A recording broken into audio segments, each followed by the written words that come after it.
Thank you. Good evening, everyone. As Vicar of St Oswald's, I'd like to welcome all of you to our church. This evening is an opportunity to hear from our prospective parliamentary candidates in the run-up to the general election. Firstly, I'd like to thank the candidates for attending this event and indeed for standing for election. Standing for election takes courage and commitment. Whether we agree with them or not, they deserve our thanks and our respect. I'd also like to say a big thank you to the St Oswald's Eco Church group, particularly Jonathan, who's done so much work to organise this event, and others too who've been involved and who are helping with stewarding and so on. And thanks for all the careful consideration and preparation that's gone into this evening.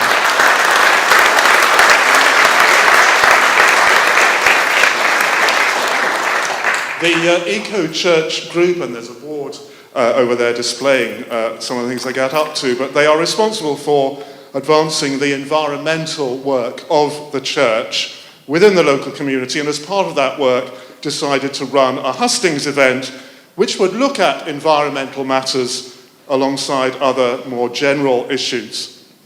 Now, I do need to mention a few practical matters. Because of security concerns for politicians in recent years, we've set up a barrier at the front here, in front of the candidates, and no one, please, should approach forward of the line of this front pew. First aiders are on hand if you have an issue. There's water available at the back of church, and toilets. There are toilets in the hall next to the church. I've just turned my phone off, so will you please turn your phones off too. Fire exits in case of emergency are at the back of church on either side, and here at the front again on either side. Please show respect towards the candidates and the chair, I'm sure you will, and follow any instructions from the chair and from the stewards. We do want to set a good example, an example of good behaviour to whoever represents us in Westminster. So you have an important role in that. Finally, I'd like to introduce our chair for this evening, John DeBrow, who will explain how the hustings will be conducted. John was born and lives locally. He's very much a Croxley man. He worked in the public sector and since retirement has been involved in school governance, including a spell as chair of Rickmansworth School Governance. So thank you to John, and I now hand over to John.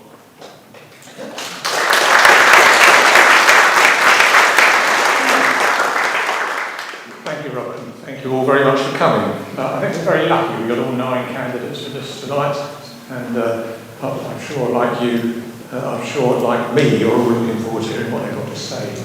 Now, the Vicar mentioned the specific purpose tonight is to ask questions about the environment, but we'll also have time to ask more general questions. We've got, as I say, 9 candidates. We've got a lot of stuff to get through, so rather than have questions from the audience, we've been asking you to put your questions through here first. And the team behind here has been working very hard to draw them into concepts. With specific topics, and I will put those concept questions to the candidates on your behalf. We've drawn lots for the order that they're sitting and the order that they will speak, and each question will start with a different person. We've got a random number generator, they're very technical, to make sure that this has all been done really fair.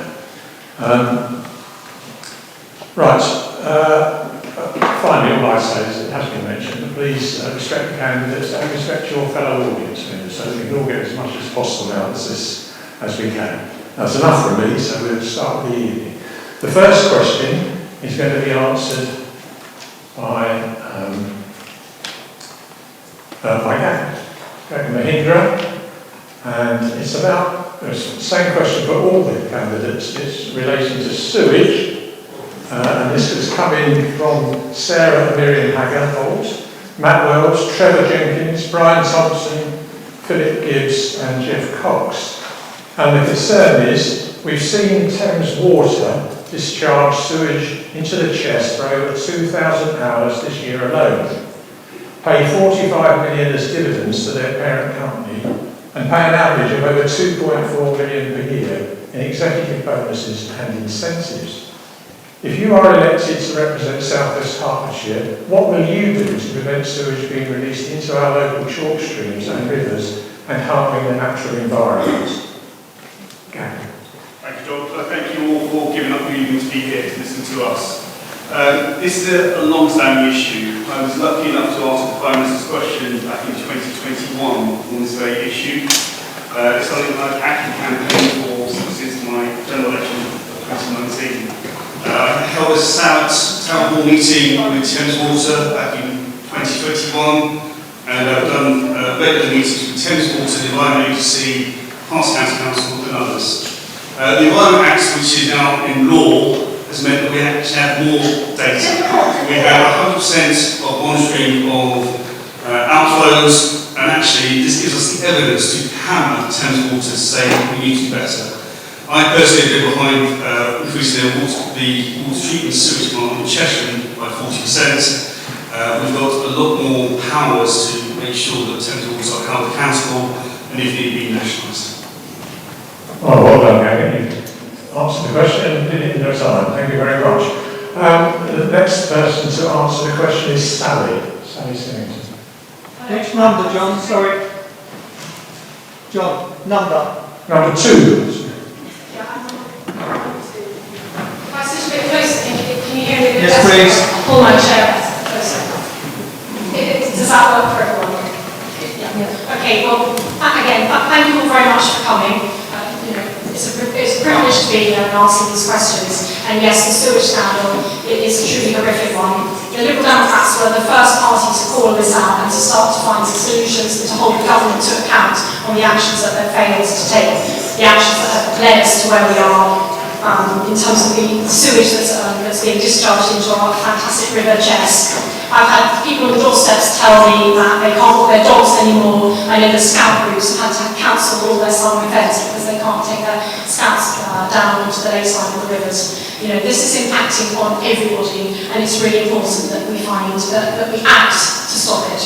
So the Liberal Democrats have set out in their manifesto, and this can be found online if anybody wants to follow up on it, but we have said that we will set legally binding targets to prevent sewage dumping in bathing waters and highly sensitive nature areas, which of course the chest is. We would introduce a sewage tax on the profits of the water companies. Make sure that tax is then reinvested into the infrastructure that needs to be changed so that we can discharge our sewage in the appropriate places. In terms of bonuses, we would ban the bonuses on water companies until the discharges and the leaks into the system are finished. Thanks, and finally, if I can say one more thing, we would introduce a new regulator, an Oswald, to replace Oswald with a master.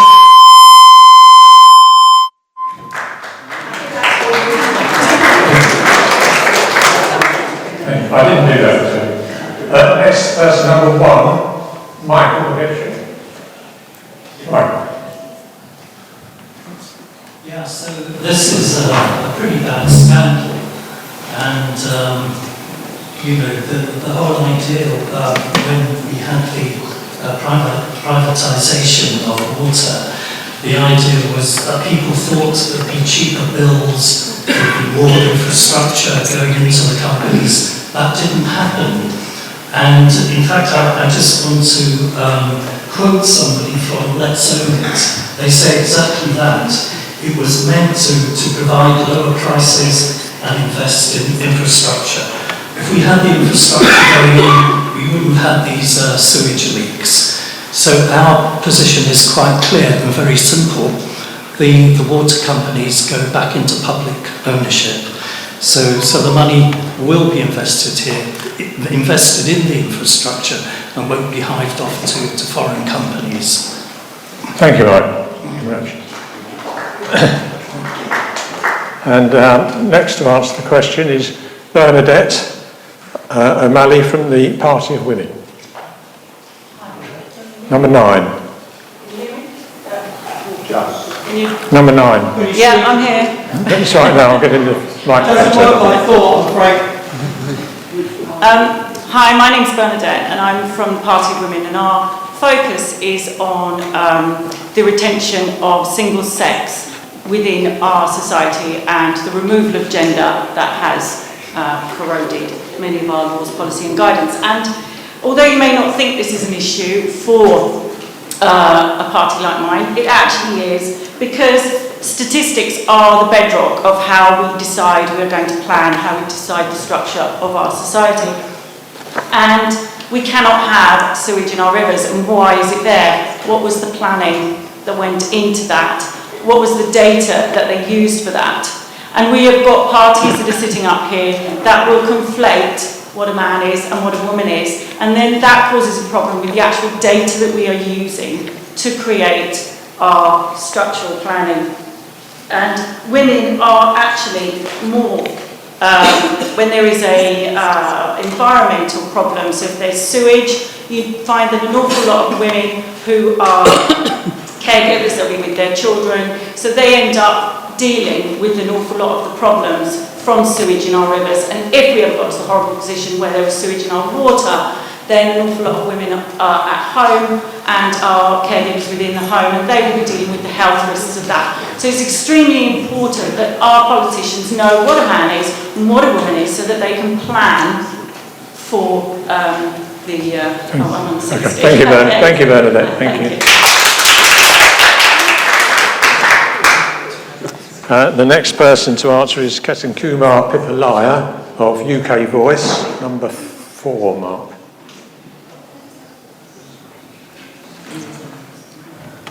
Hello? I think it's wrong. I think it's wrong. I think it's number 9. I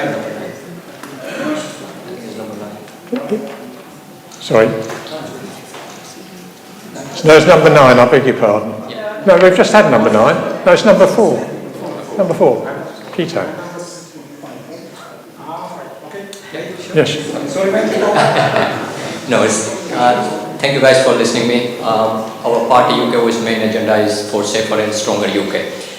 And this is the main point where sewage dumping into the river. Background, I'm an analytical chemist. There is a simple solution. We can convert the sewage water into retreatment plant, and then we can cure the water from that sewage, and we can supply to industry where they use for the industrial type of techniques rather than dumping into the river. So the company can generate the money by selling that water to industry side, and also they pay, based on those profit they can pay the tax again to the government as well. So it's very basic solutions from technicality perspective to avoid the dumping into the sewage into the river, and just reprocess that water and supply to industry level standard. Then that can save our entire community as well as a safer and stronger UK. Thank you. Thanks very much, Ketan Kumar. Our next responder, number 5, is Victor Silkin for Rejoin the EU. All right, thank you. Now it's okay. Now it's me. So Rejoin the EU party, the solution is very simple. We rejoin European Union. European Union's environmental standards are stronger and more robust than what we have in the UK. It's very simple. They are tested in tens of countries across Europe in different climatic zones, and that can be applied to UK very easily. So there is no point of searching, of reinventing the wheel. We just need to rejoin and follow the standards. And by the way, we will be able to influence their rules, and we will be able to apply them to ourselves. Simples. I'm done. Well done. Thank you very much.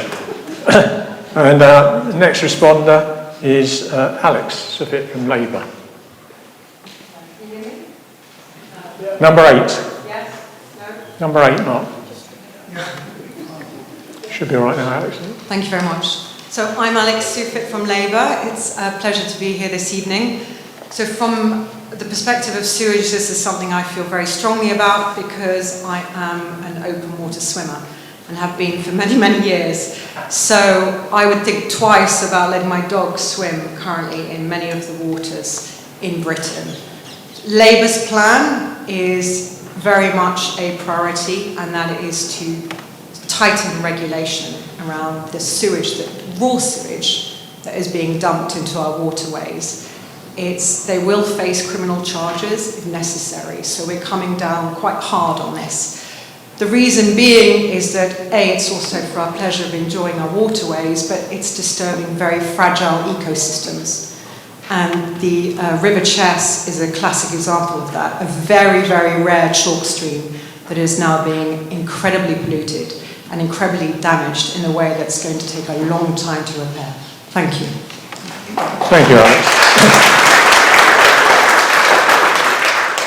We now have number 7, Keith Steers from Reform UK.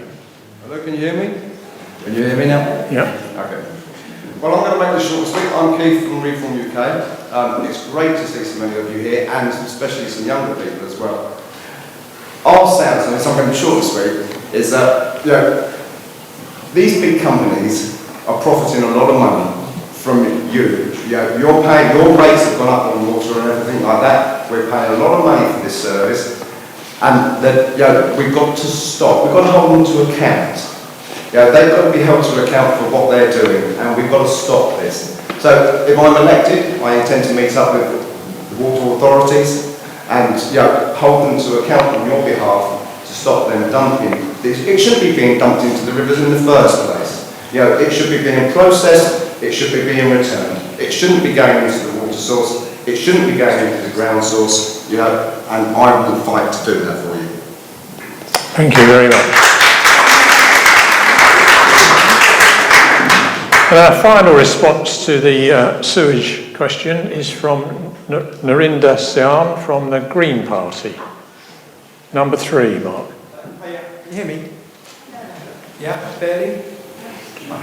I'm Narinder, I'm from the Green Party.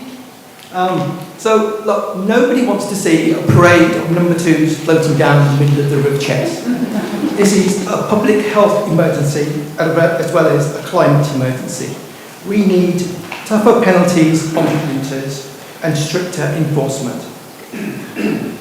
We need better monitoring, stronger legislation to protect our rivers. New housing developments shouldn't increase pollutants in our local rivers. The Green Party would nationalise the water companies. We need to regain democratic control over our water, and that's the only way we can actually get the infrastructure in place to fix this mess. A vote for the Green Party in the coming elections is a vote for clean, safe, thriving rivers.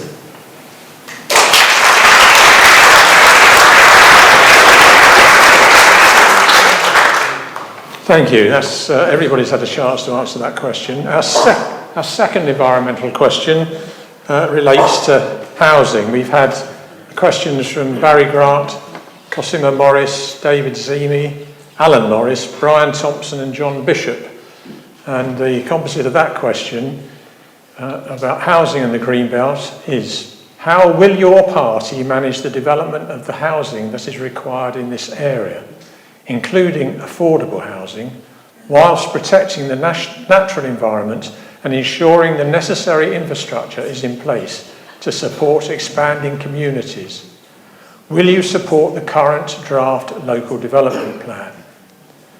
And the first person to answer that question is, he answered the last, so he's answering the first. It's Narinder Sian, number 3, Mark. Right, so look, we need to build more houses. We need more houses so people can have decent places to live. We also need affordable housing for our young people so we keep families and communities together. We will prioritise social housing and end the disastrous right to buy policy, which is just depleting housing stock. We'd give better rights to renters, stabilise rent prices and make renting a better option. We would prioritise brownfield over greenfield development. Where we do encroach on green spaces, we should have mitigations in place to protect and enhance the remaining green spaces and ensure new housing developments come with the appropriate infrastructure to support additional demand. And we've already touched on that new housing shouldn't really be allowed to pollute our rivers. but the answer to the housing crisis does not lie in the destruction of our green belt. Thank you, Narinder.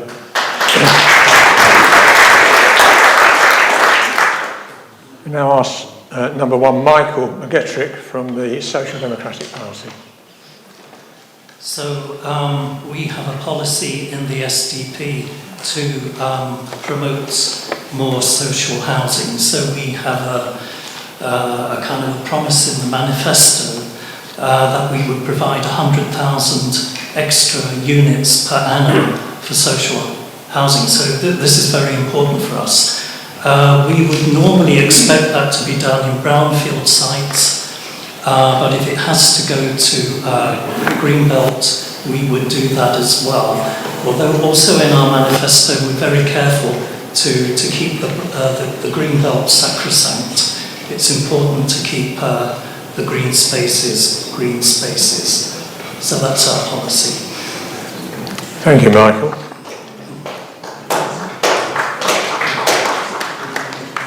We now ask Gagan Mahendra from the Conservative Party to answer that question. Number 6, Mark. So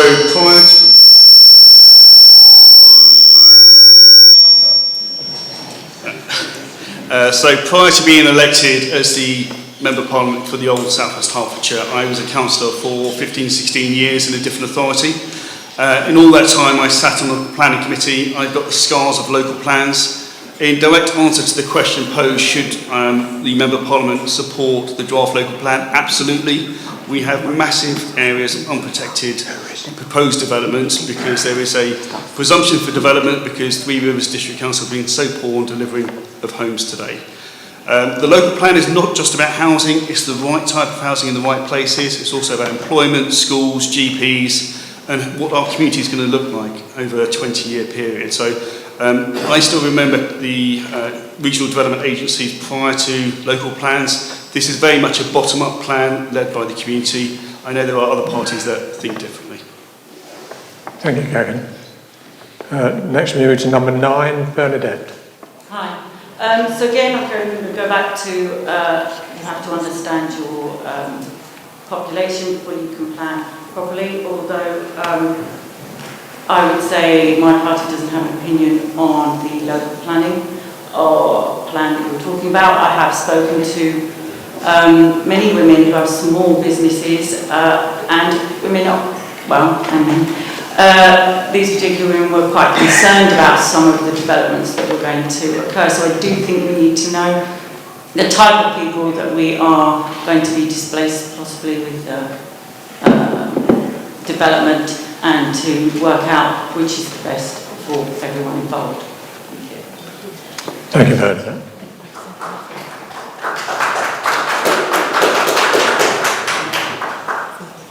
I would ask Victor Silkin of Rejoin EU to answer now. Number 5, Mark. Missed out number 7.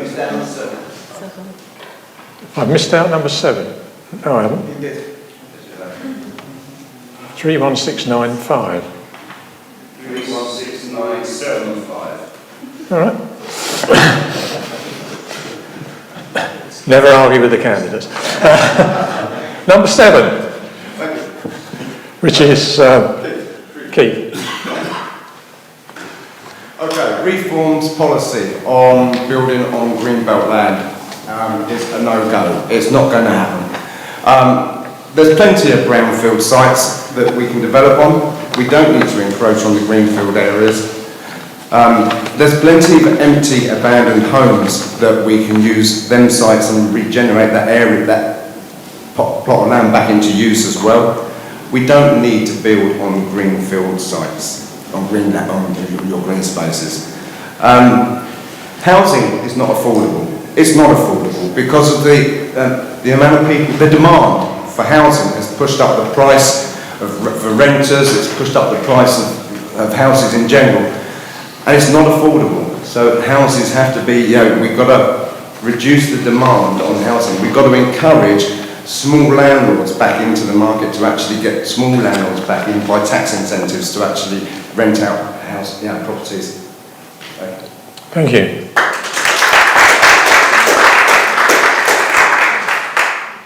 Right, now we'll move to number 5. Victor. Victor Silk. Yep. Rejoin EU. UK needs 1 million properties. That's a shortage at the moment. In this region, Lib Dems have successfully boycotted the central government's plan to build some housing. They boycotted the local plan, and as a result, central government has imposed some buildings where local population didn't want them. Very nice gridlock. So what can be suggested, like they do in EU? So there should be a committee which should take into account long-term desires of the local population and at the same time long-term desires of the nation.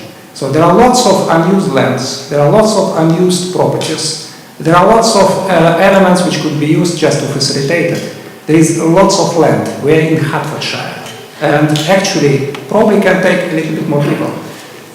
That's it. Thank you, Victor. And now number 4, Kitan Kumar. Yeah. Hi. Again, as I mentioned, the UK voice policy is like for safer and stronger UK. So without affordable house, you can't be safe. So our policy is very clear because currently each council having a different rules, they apply different regulations while they're giving permissions for the new house or the green belt. So there is no uniqueness in the regulations from the government. So if I be elected, then we first all council needs to follow the same rules, because council when need more money, they start giving approval for the new houses, they taking land from the green field and kind of things. So rather than council own benefit, just not right to to taking the land from the green belt. Yeah, and when they give the permissions, so they need to do a local assessment terms of they have enough spaces, like terms of for the GP, for the car park, for the whatever the necessary things you require for the day-to-day life. So without those assessment regulations doesn't apply to give us the approval. Thank you. Thank you, Alex. Number 8, Mark. Can you hear me? Great. Yes? Yep. Listen, we've got to get building. We do need to build in Britain. We need more homes, but we need to do so in a way that's going to enhance people, places, and nature. So that means building an infrastructure around those properties. Now, Labour's been very, very clear that we're not going to build on genuine nature spots. What we're looking for actually is the grey belt. That means things like disused parking lots and unused spaces. But we're not going to build on genuine beauty spots. That is absolutely something we'd be very, very clear on. The other thing I just wanted to mention very briefly as well is community, because I was at Revels a couple of days ago and spoke to a lot of people over there, and I know they feel very strongly about, for example, the Red Cross building, and this is something that was brought up time and time again. So we really have to also focus on ensuring the building is done in a way that benefits communities. I'm not making any judgment on it at all, but it really is important that we have things that enhance nature, people and places. Thank you. And finally, for the question on housing, from Sally Symington of the Lib Dems. Number 2, Mark. Thank you very much. So obviously we have a Liberal Democrat run council in Three Rivers, and I absolutely back the local plan that's being brought forward. The housing target set in this area have been set by central government, by the Conservative government, imposed a target of 11,500 homes over the next plan period of 15 to 18 years. That's, talking to residents, that's a totally unachievable target. So what the council has done is to bring forward a plan that's bottom up, to assess each individual site. So we have prioritised brownfield sites, so they are the number one place that we should be building, and I think a number of people on this panel have agreed with that. We've then ranked greenbelt sites, and the only greenbelt sites that have gone in have been independently ranked, and they are the low harm sites that have gone into the plan. Without a local plan in place, we cannot stop predatory developers. It is essential that we back the local plan, stop the predatory development, and deliver housing for our community.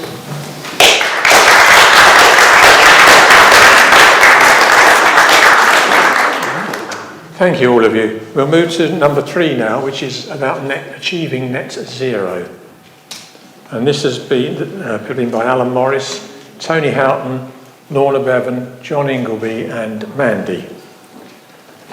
But the question is, a number of questions were submitted around tackling climate change with different concerns.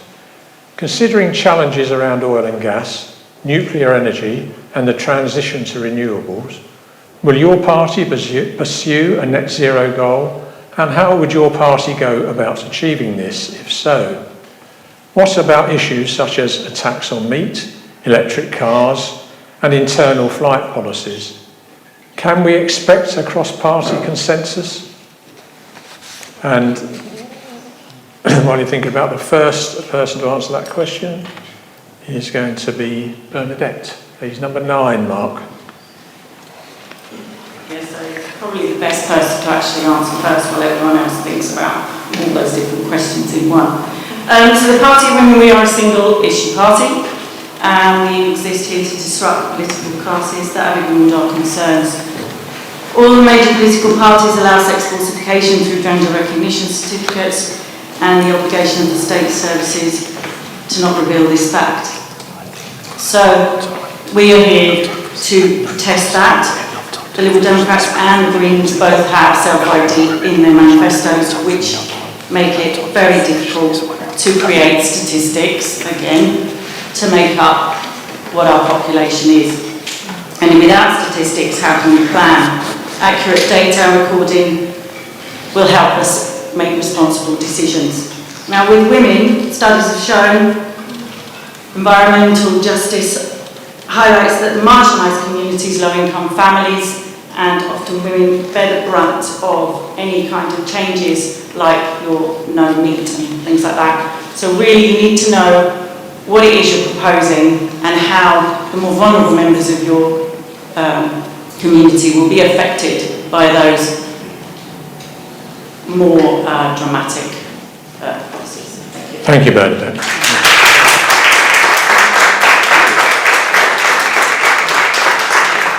I did allow the clock to run over a little, and as there's so many items in this topic, I will do that for all the candidates. We're running well to schedule, so thank you.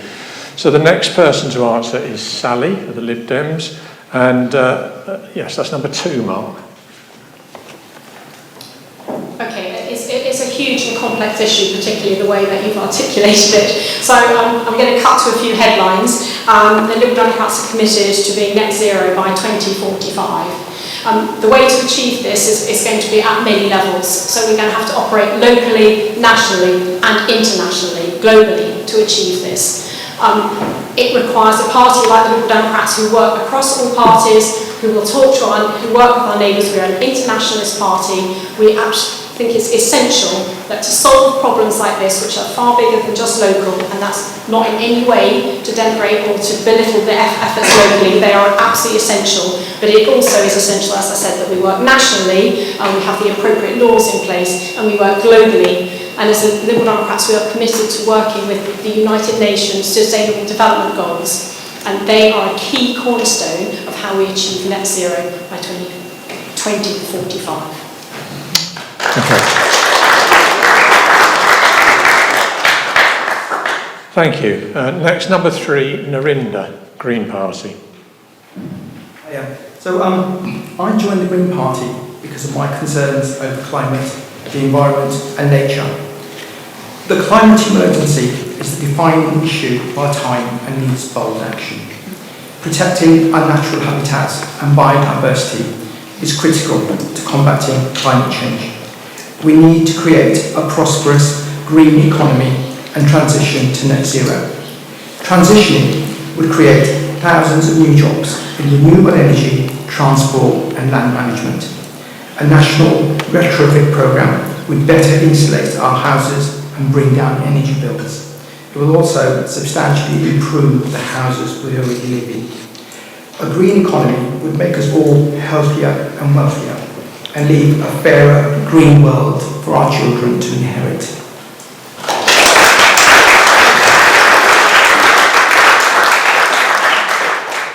Thank you. Next we move to Gagan. Or number 6, Mark. So, we've also been in government for the last 4.5 years, and a lot has happened in that time. When I got elected on my manifesto back in 2019, we had a really strong green agenda. Unfortunately, within 3 months, we had a global pandemic. We spent 408 billion just on trying to deal with that. We've had the war in Ukraine as well, and the cost of living crisis. We've had to readjust our ambition, but we are still ahead of every other G7 country in the world. Without international cooperation, the likes of China and India, removing their coal fire and what they're doing to the environment at that level means that actually instead of helping the environment, all we're doing is hindering our economy. In terms of nuclear, I'm a proponent of nuclear. We need to get off coal. We are trying to do more renewables, but that will take a bit of time. When I was growing up, recycling was not a big issue. It is now, so we are going forward on that. In terms of meat, I'm a carnivore, so I won't agree with that. Thank you very much. Next, number 7, Keith Steers from Reform. Okay, so there's only one person who's paying for net zero, and that's you. Every single one of you are paying for net zero. Now, there's ways, as a party, as Reform, planting trees, leaving verges, recycling plastics and stuff like that. There's ways of combating, this environmental problem without actually having to cost every single one of us loads and loads of money out of our pocket. You've got to take the people at the right pace if you're going to achieve net zero. It can't cost you loads of money out of your pocket when there's a cost of living crisis. Reform UK are supporting the nuclear energy, and building small reactors across the land, and going that way. But as a short-term thing, we're going to fast-track licensing for the North Sea gas and oil. We're going to grant shale gas licenses on test sites for 2 years.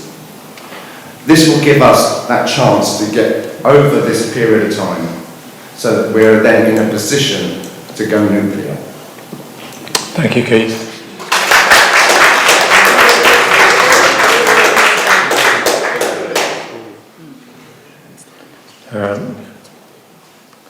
There's number 7. Number 5, now, Victor. So I'm a vegetarian, but tax on meat sounds really weird. Not good idea. Net zero is a very good target, but it can't be achieved quickly. I think all the targets which have been so far established by Conservatives are unrealistic and should be reviewed in the view of our means. We need to live to our means. But we still need to keep a big target in our heads. Electric cars, very nice idea, very efficient. How we solve it? We build nuclear stations. Do you know what percentage of electricity generated here by fossil fuels? 80%. In France, 20%. 80% is nuclear stations. We need to build nuclear stations. And by the way, insulate our houses. That's terrible. When people in the queue say, I'm not going to insulate my house. I have a historic building. No, I'm not going to do it. This is a shame. Thank you, Victor. And our next is Alex, please. Labour, number 8, Mark. I think we're all conscious that there is a climate crisis, and what we need to do now is focus on solutions. That is the real change that I want to see happen. Labour's proposal is to make us a green superpower, effectively, energy superpower. And how we're going to do that is to create an army of green jobs. It's to provide the right infrastructure at a community level. And it's to make us energy independent. Now that energy independence is incredibly important because we've all seen what's happened as a result of the war that's going on in Ukraine. So for Labour, this is about creating energy independence, creating jobs, and making this into an opportunity for Britain. Because cooperation is one thing, approaches are another thing, but we actually need tangible solutions, and as far as I can see, only Labour is providing those. Thank you.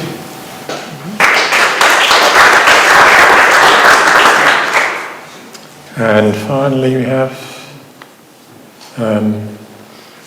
the next is number 4, Keaton Kumar. Yeah, hi. Each party and everyone talking about net zero, yeah, but how we can achieve this, yeah.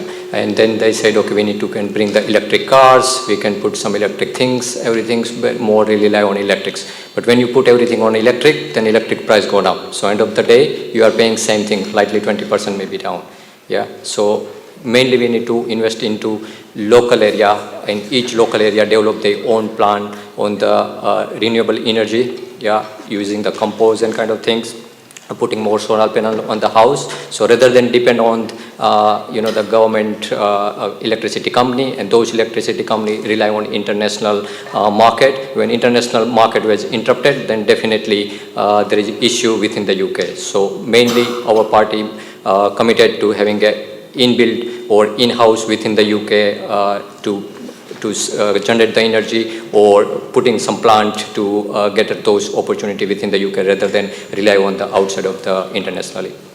Thank you. Thank you, Keith. And Michael, number 1. Yeah, so we believe that we should have a managed, pragmatic transition to green energy, but it's not going to happen overnight.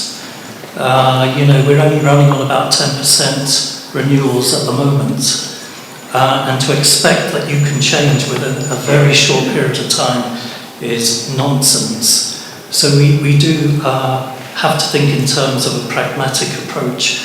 Our policy is to go for nuclear. We want to go for 40% of nuclear in the energy mix. And then do research on making renewables, solar energy more efficient. We have the example of Tata Steel, where they wanted to shut down that particular plant, providing a lot of unemployment. But that's going to do a lot of damage to local communities and to the economy as a whole in general, if we don't do it in a pragmatic way. Thank you very much.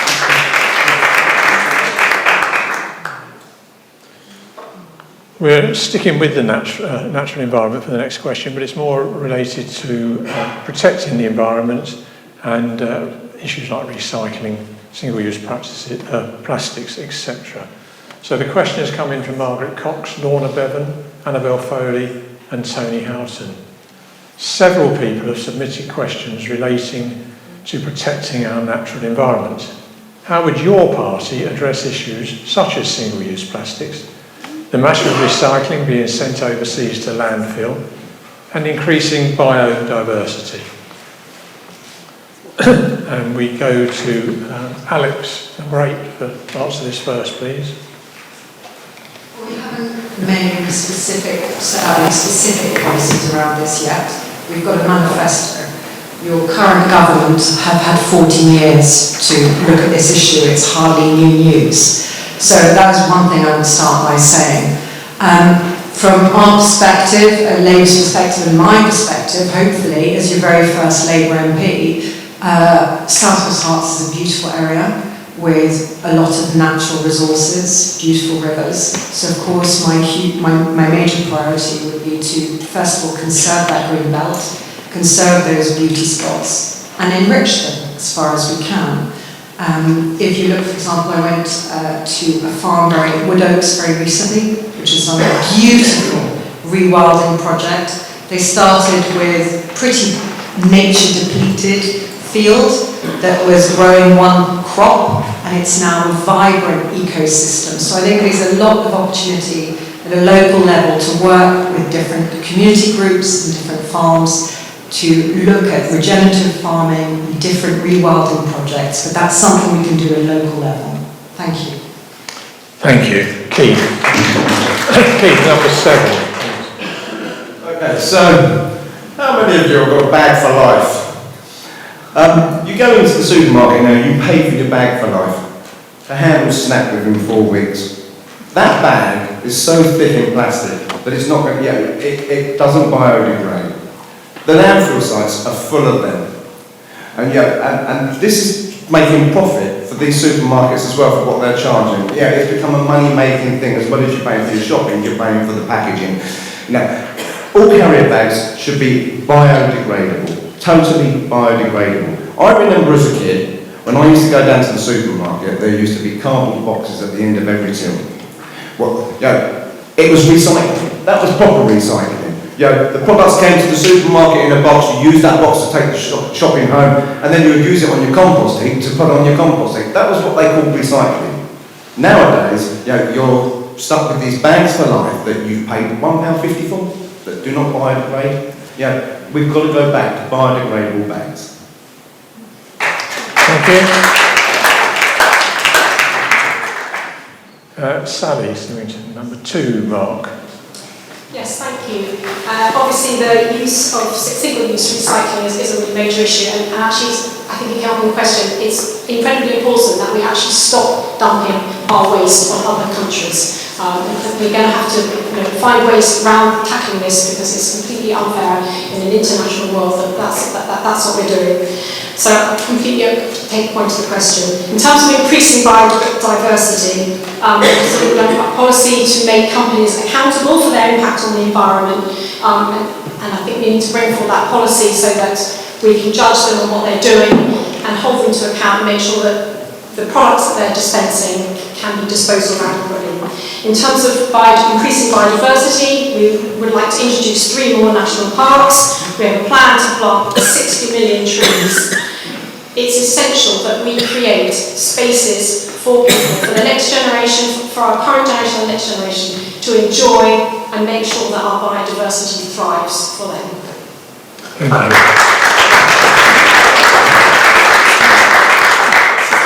Thank you. And number 4, Keaton Kumar. Hi. So mainly everyone concerns about the using of the plastic and things, and everyone, when this topic comes, everyone thinks about using the plastic bags and kind of things, but no one think behind the scene as well. When you're buying the crepes or any items like breads and everything, that also comes into the plastic as well. So we are forcing some of the legislations where manufacturer can use the biodegradable materials. They use some kind of plastics rather than using the plastic. They use the recyclable paper to pack those any items when you're going into the supermarket as a main packaging to reduce the plastics in the product. So there are a couple of materials in the supermarket they sell in the plastic, but those are able to sell into the paper as well, and those paper goes into the recycle. From those recycle waste it goes to the local farming, and then local farming can use those materials as a compost where we can invest again into our in-house resources. Thank you. Thank you. Peter, thank you. And we move to Narinder Sawant, please. Number 3. Hi. So residents in Croxley Green taking a real lead on issues of our time. On the new road, we've got a fantastic shop, the Green Stores, run by Wendy. If you've not been, please visit. It's a zero waste shopping experience, and it's a great way to start a journey towards zero waste. We do need to increase our biodiversity in the area. We need to be a little bit careful when we talk about rewilding. Rewilding, we're not looking to recreate Serengeti in Hertfordshire, right? What we want to do is not to have motorway grass verges everywhere, right? We've got plenty of those on the motorways. What we need is managed meadows, managed wildflower meadows. We need managed grasslands for grazing for cattle. We aim to protect soil health and promote human treatment of animals. The party also calls for small-scale farms, local food systems, and advocates fair prices in the markets to increase biodiversity in the local area.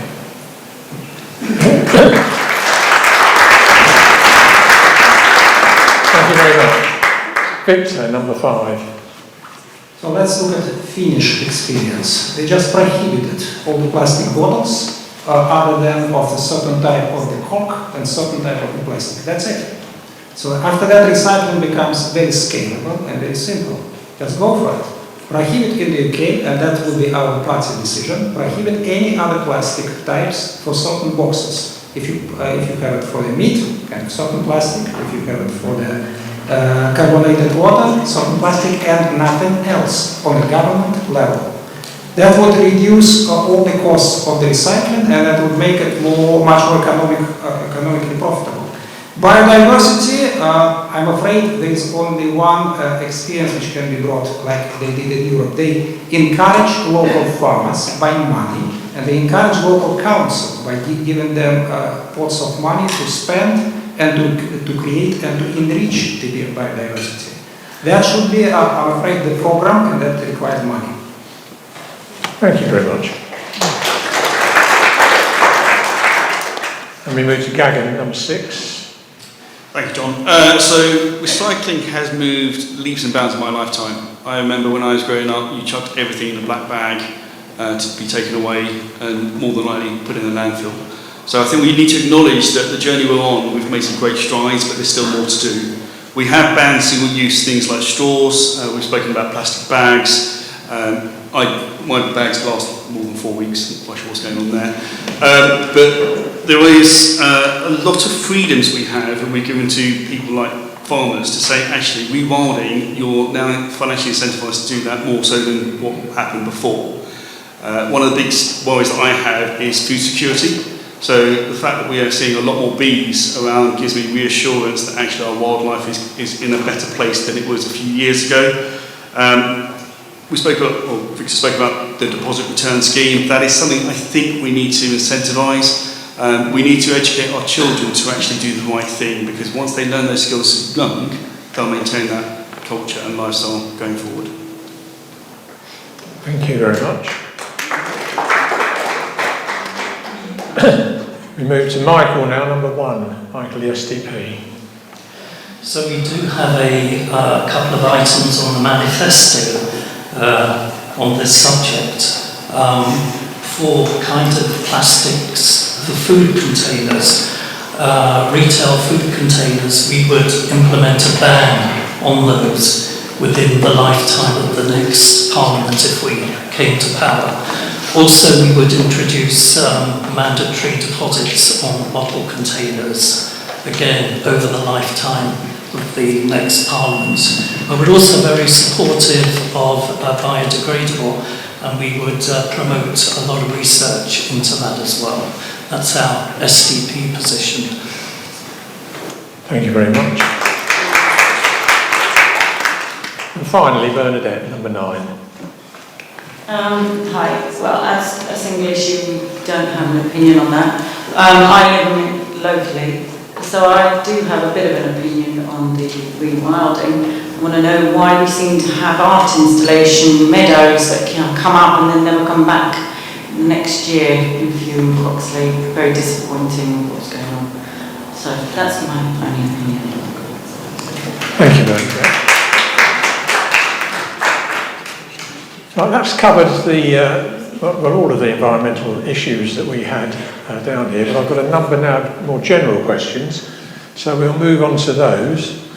We'll carry on in the same format. We'll move randomly through the group.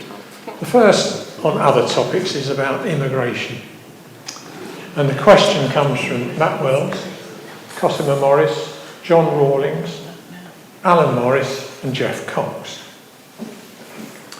Several questions came in relating to immigration with different perspectives. How would you balance your approach to legal and illegal migration, not just small boats, which according to UK government figures only accounted for 2.5% of all immigration in 2023? Against the declining birth rate and ageing population, whilst also considering the needs of the, sorry, I've lost my place because my microphone went off. Right, whilst also considering the needs of asylum seekers. Sorry, did you get that, Ruby? Thank you. So the first one to question 5 is in fact Michael, number 1.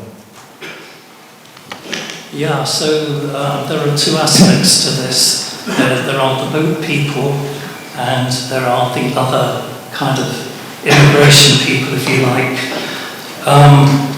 With regard to the boats, I think the Home Office statistics say that probably about 60% of the people coming across on the boats would be classified as genuine asylum seekers. So that means about 40 or just under half are probably economic migrants.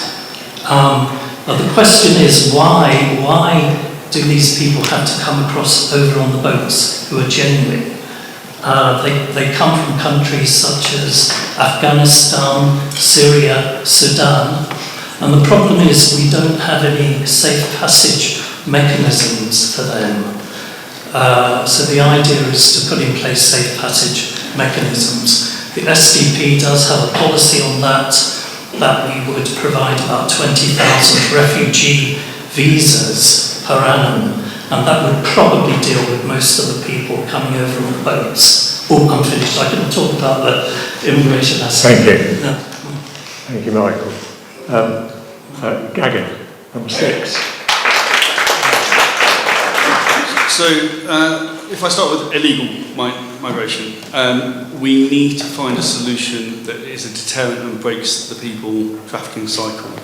I was lucky enough to work in the Home Office for a year when the Rwanda plan was being put together. None of us want to see the dead bodies continue to be washed up in the short straits. It's a sign of madness, according to Albert Einstein, to continue to do the same thing over and over again, expecting a different result. The ideal world solution for me would be the Rwanda scheme up and running, but we never have to send anyone there to get processed because it acts as a deterrent. In terms of legal migration, we peaked at 600,000 a couple of years ago, of which 140,000 were Ukrainian refugees and 150,000 were nationals from Hong Kong, both of which we should absolutely have stepped up and supported. If the Conservatives get elected into government after July the 5th, we will have a legal cap on migration that will be voted on in Parliament. We are a small country, we have big hearts, but also we are limited in space. So I'm a second generation immigrant, I've been a beneficiary of the kindness of this great country, but unfortunately some people are using or bypassing the fare system to come across as economic migrants, and we need to stop that. Thank you. We're moving to Narinda now for the next answer. Number 3, Mark. So we need immigration for economic growth. We need sustainable levels of migration for our public services, the NHS, for business and for farming. We need to end the hostile environment that puts migrants at risk and increases racism and anti-immigrant sentiment. The problems that we have with access to housing, healthcare and the potholes on our roads are to do with underinvestment, not immigration. The solutions to migration crisis lie in fostering better cooperation in Europe and addressing the root causes of migration. The root causes of migration are climate change and conflict. The Rwanda policy is a very expensive way to be cruel. Greens believe that an inclusive society makes us all much, much stronger.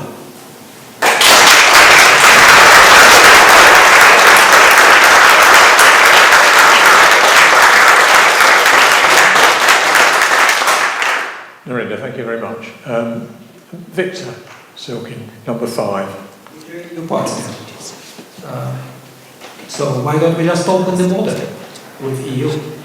We've been there and we could have worked there. We could have taken employment anywhere in Europe. Can you believe it? You go to France and you take employment. You don't need to ask for the passport. They will just say, are you British? Yes, fine. And they could come as well here. That would solve the problems which have been already flagged by all the previous speakers. So we need people, they will come and they will be qualified. They will be from the best universities of Europe. Bocconi, Köln and so on. And by the way, our university graduates can come there. So, within the European Union, including the UK, that should be a single policy. When we talk about external perimeter, let's say illegal immigration, we need to cooperate with Europe. And instead of saying, Italy, that's your problem, No, we need to help them and we need to establish common perimeter. Common perimeter which would be protected both by Italians, Greeks, in some cases, if Albania accepted, Albanians, and so on and so forth. All these countries, including UK, I ran out of time. You've run out of time. Sorry, apologies. Okay. Thank you. Over to Bernadette, number 9. Hi, so we have 16 people running for Parliament, so we are not going to be in government, but a vote for me will be a vote for the vulnerable women who come across. They need to be looked after. We need to know the sex of our refugees so that we can look after them, so that we can make sure that traumatised women who come across with their children are not housed with men, because we are not recognising the sex of the people that are coming in. Instead, we're asking them what their gender is. It's really important, especially with vulnerable women, especially in vulnerable situations, that we know the sex of the people that we're dealing with so that we can look after them properly. Thank you. Thank you, Mary. I should have moved on to Keaton Kumar then, so over to you now, Keaton. Number 4. So immigration things is always, every time whenever general elections comes, there's the political football. Yeah. So whenever any government want to any money, they open the barrier.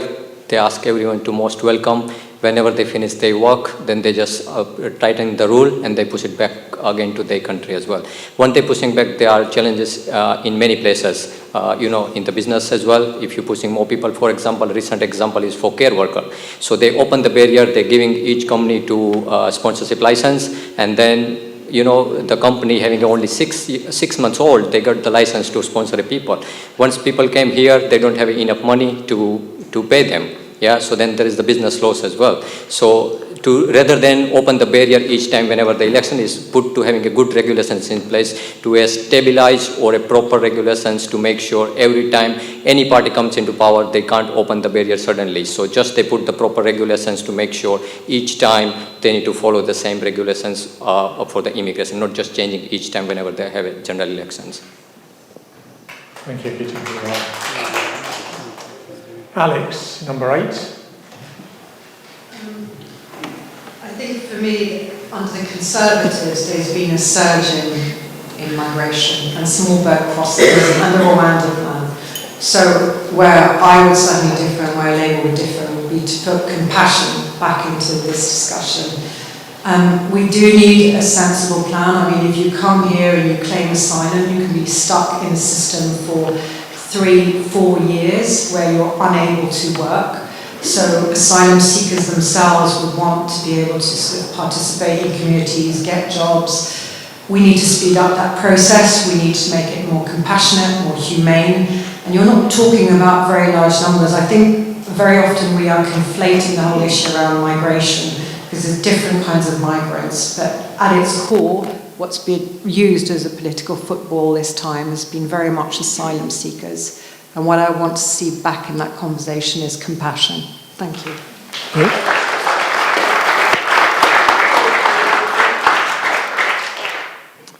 Sally, number 2. Thank you. Well, there are two issues, as Alex says, they've been conflated. So there's the issue of asylum seekers. In terms of asylum seekers, the Liberal Democrats would scrap the failing Rwanda scheme. It's already cost 290 million.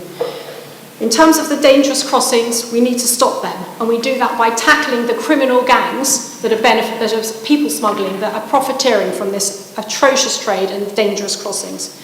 And we also need to, as an alternative, create safe and legal routes so that asylum seekers can arrive here genuinely and have their asylum applications tackled. Because of time, I'm going to move straight on. There's lots more to say on that, but I also want to tackle legal migration, which is the other aspect of the question. Legal migration figures are very high. They've shot up since Brexit, and one of the reasons for that is that the Conservative government has opened the doors and encouraged care workers to come in. Oh, I'm sorry, I'm going to run out of time, aren't I? Care workers to come into Britain And we should be training people to do this here. We should be treating them humanely. The people who do come should be allowed to bring their families, and we should not be cutting them off. But we do need extra workers. We just need we need to work with the industries that need them and pay other people here the right amount of fees. Thank you, Sally. Thank you.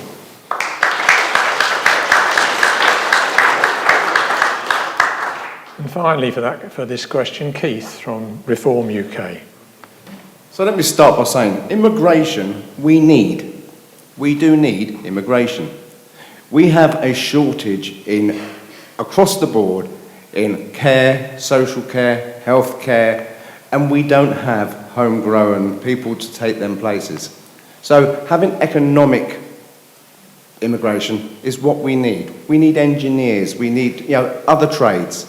So actually, when they come over, those people that have got a qualification that matches our requirements, straight in, straight to work, not a 2-3 year wait while we process them, because they can't work while they're waiting to be processed. So they're living on the benefit system, we're paying for their housing and stuff like that. We need to get them through nice and quickly, get them so that they can go into the employment and start paying back into the society that they're working and living in. We need an economic migration. We need to grow our own children, which is going to take years to fill these positions. So, Reform UK, we've said immigration, legal immigration, apart from coming into the country with something we require, a trade that we can use, we will stop until we clear the backlog. And illegal immigration, if you come over here illegally, we will return you to France. If you're going to go through a safe country and then you're going to come over and put your life at risk again, you're in a safe country before you come here. So we'll take you back to France. Thank you very much. Bring down the numbers.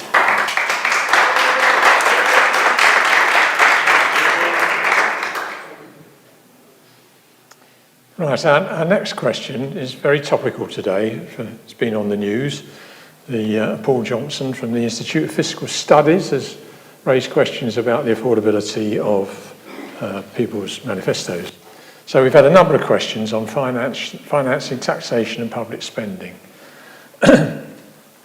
Is Paul Johnson right? How would your party balance the need to generate finances with supporting your manifesto, spending commitments, and improving public services? And the first person to answer that is Sally Symington. I don't think it is. I'm not number 8. Number 2. This is question 6. Yeah, number 8. Okay. Something's happened in the system. I can work off this. Question 6, number 8. Yes. Okay. Alex. This is going to be a very short answer. Fully funded and fully costed. I mean, one of the things that Labour has really set about to do in this election is to restore trust in politics, because this is the very, very reason that we have been incredibly careful about every single line of that manifesto and have not set out anything that we cannot deliver. So that for us is a simple answer, a fully funded, fully costed plan that we can deliver on the 4th of July, well the 5th would be in our case, but it will be ready to go on that. So I think it's a very simple answer from my perspective, but happy to go into any detail. Okay, thank you very much. Number 3 next is Narinder. Hello. So the Green Party, we've got a fully costed manifesto which has been independently verified. We aim to raise £70 billion through the introduction of a wealth tax on the super rich and introduction of a carbon tax to help with the transition to net zero. This will help fund investments in the NHS, social care, provide more affordable housing, improve education, transport, and invest in local government and culture. Our spending priorities will be to tackle the climate emergency by reducing climate emissions and promoting renewable energy. Better funding for the NHS and social care, building more affordable homes. Increased funding for schools and higher education to protect wildlife and restore natural habitats. In this election, the Green Party are putting people and the environment first. Thank you.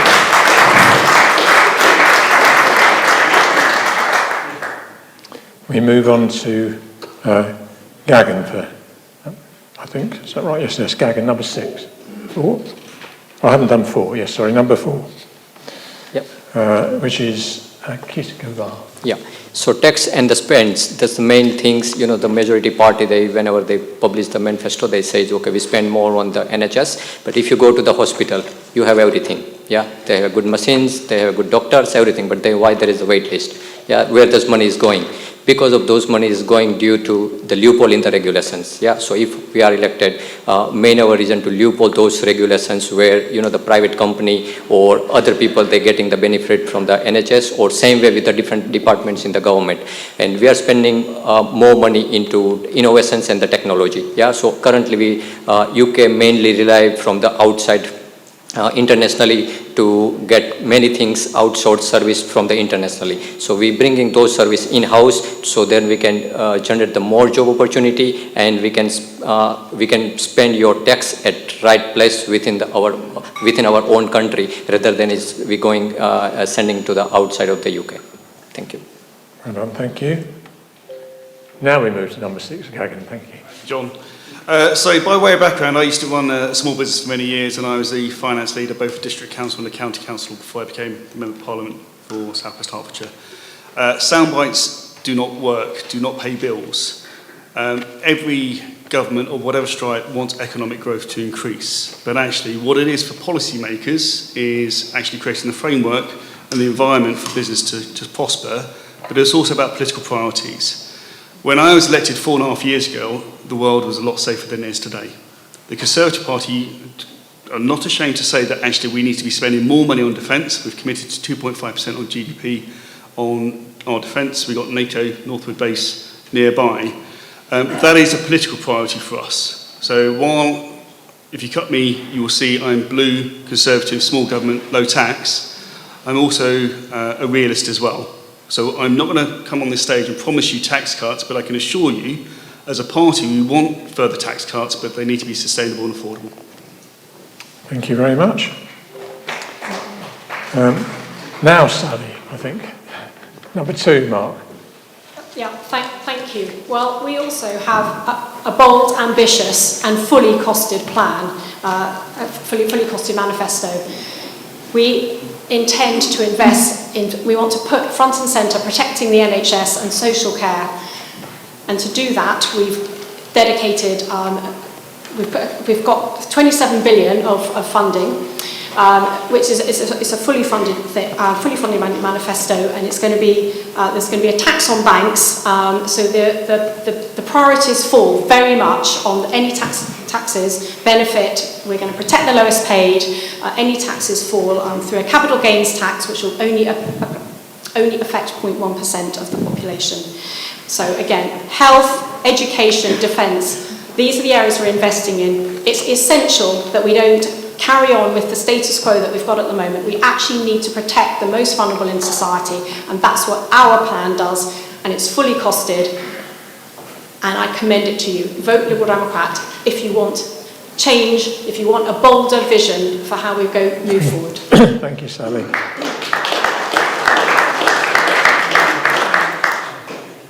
Bernadette. Hi. Number 9.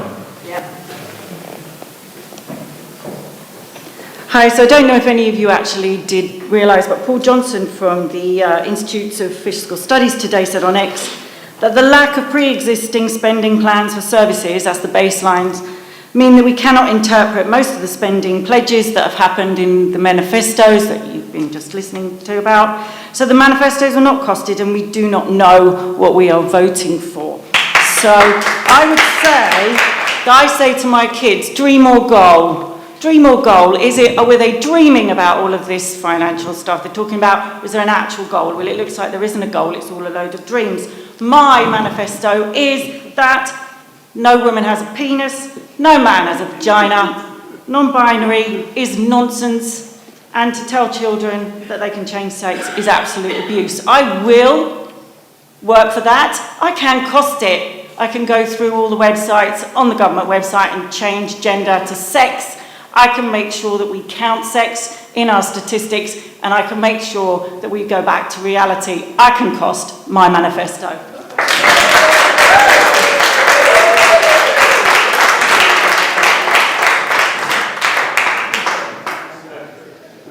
Thank you. Michael, number one. So, as a Social Democratic Party, we believe in spending a bit more in the public. We believe that a level of about 40% of GDP is about the right level for the state to take, and that's in line with the Scandinavian and German experiences. So from that point of view, we go for 40. The irony is, at the moment, I think we're running at about 48% of GDP under a Tory administration. But the problem is that you have this yo-yoing between Labour Conservative. We want less state spending, we want more state spending. You never get any continuity. But if you keep the continuity at 40%, then everything works out. Where we would kind of add a little more taxation would be on global companies, where if they're trading in the UK, they don't pay any tax. We would have a turnover tax, so that whatever turnover they do in the UK, they will pay about 20% on that. Oh, and I think that's the Thank end. you. Thank you.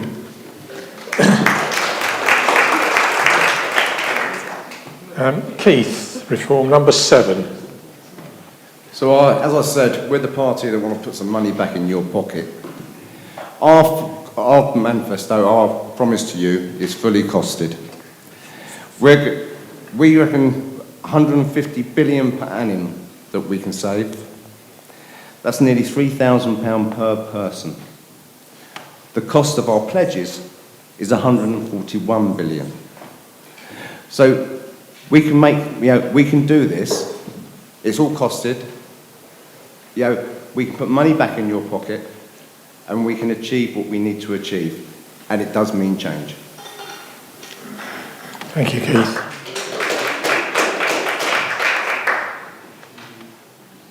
Our next question relates to foreign aid. Sorry? Oh, I haven't done number 5. I beg your pardon. I've got too many numbers in front of me here.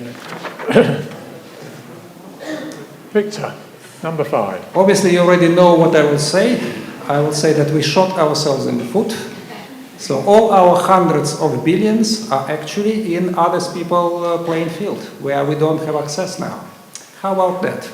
So we can't graze our cattle in their fields, and by the way, that's a lot, that's 400 million population, and they can't graze their cattle in our fields, which they say, all right, fine, it's 68 million, okay.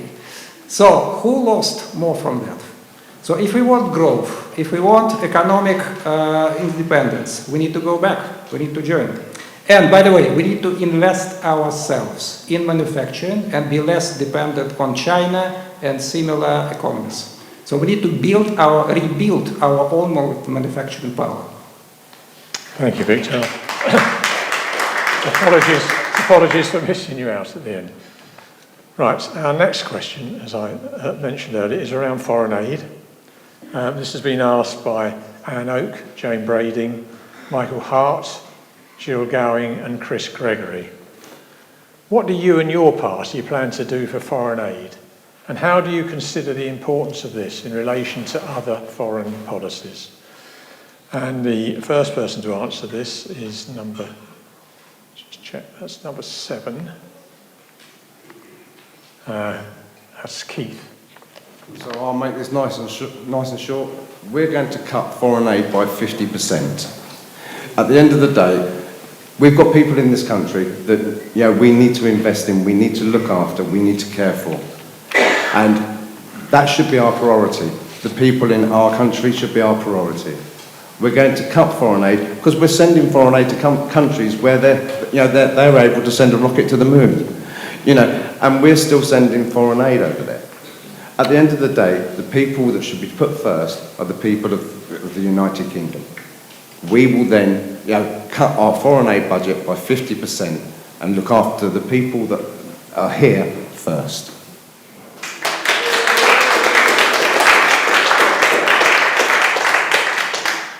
Thank you, Keith. Sally, number 2. Well, it's, I suppose, apposite that I follow straight after the reform candidate. The Liberal Democrats would do almost the opposite. We would increase the foreign aid budget to restore it to 0.7%. And the reason for that is that actually we need to invest this money overseas. We need to work with other countries to tackle the issues that pertain to all the questions that we've had so far. We've talked about immigration. We've talked about the climate emergency. The reason that people are seeking asylum here is because their countries are really suffering. The climate emergency, the crisis that we're facing, can only be tackled globally. We need to help other countries. We need to make sure that we have climate justice, that we are not imposing things on other countries that we are not prepared to do ourselves. So it's absolutely essential that we maintain our role as a preeminent country in the world by showing leadership and investing overseas. Thank you.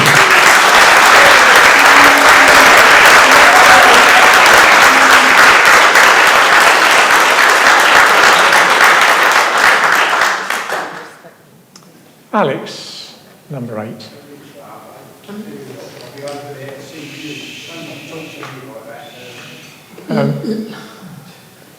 Please. Thank you.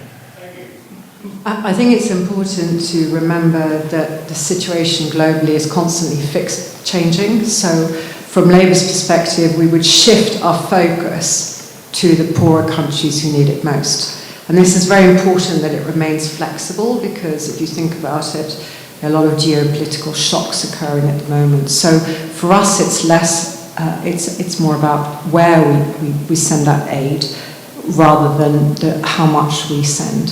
So this has very much been something that's been considered in terms of the ever-changing, adaptable situation globally. So for us, it would go to the poorest countries when they need it most. It's more to do with agility than anything else, and efficiency.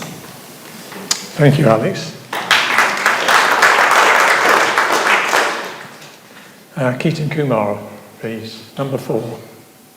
So foreign aid is like as a complex topic, as I mentioned, but according to our agenda, we have a transparency requirement in foreign aid, yeah? So because if it's foreign aid going outside the UK, then where is going?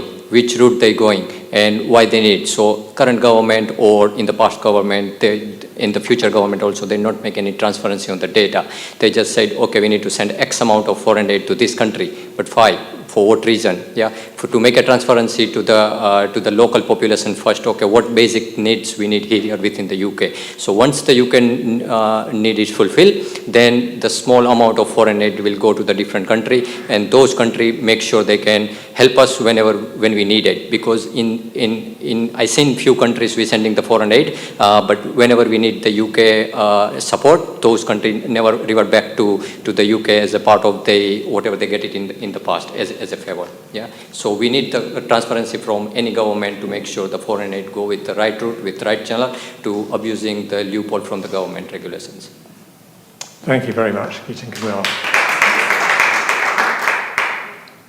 Move to Bernadette, number 9, please. As part of campaigning on this issue, I listen to an awful lot of women from around the world who talk about how they are affected when sex is replaced with gender. And I would say that wherever we put aid, which I think is a good idea, we ensure that we do not make that aid contingent on an ideological belief that we have decided on at the time. And I have heard that women have been forced to agree with a gender ideology to have aid, and I find that abhorrent. If we are going to give aid, we should give it willingly. Thank you.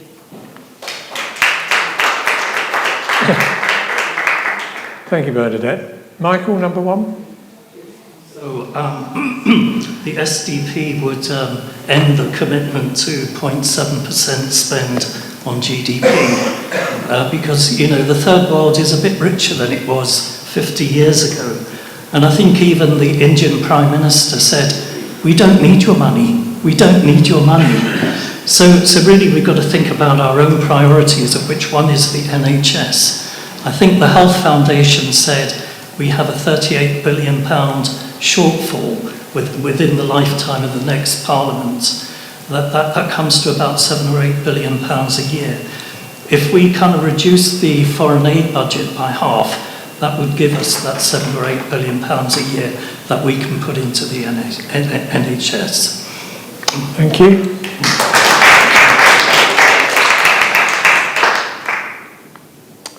Victor, remember you this question. Number 5.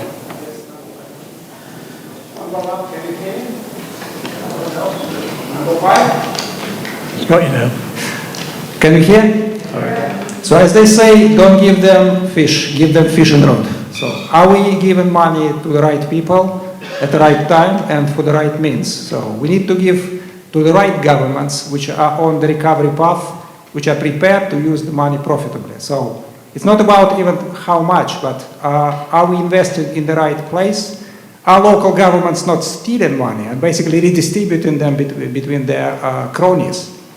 So pragmatism is the first thing. Secondly, are we winning from that as a country? Do we get any public recognition? Do we get any goodwill from that? And last one, Ukraine. Is it part of foreign aid as well? By the way, is it their problem? No, it's our problem. In some cases, we better beat the problem there rather than problem comes to us. And problem can come, as we found out in 1939, by staying idle and doing nothing. So we invest in our protection. Thank you, Victor. Narinda, number 3, please. I am. So large chunks of our foreign aid budget is actually spent housing migrants in the UK. Some of our foreign aid budget that actually ends up abroad goes to supporting UK businesses abroad. It goes to supporting the BBC World Service, and it goes to supporting trade shows. We did have a comment from number 1 earlier about India. The success of our foreign aid budget and the way we spend it is testimony to the fact that the amount of inward investment coming from India to the UK far outweighs anything that's going in the other direction. I also want to echo Sally's comments on climate justice.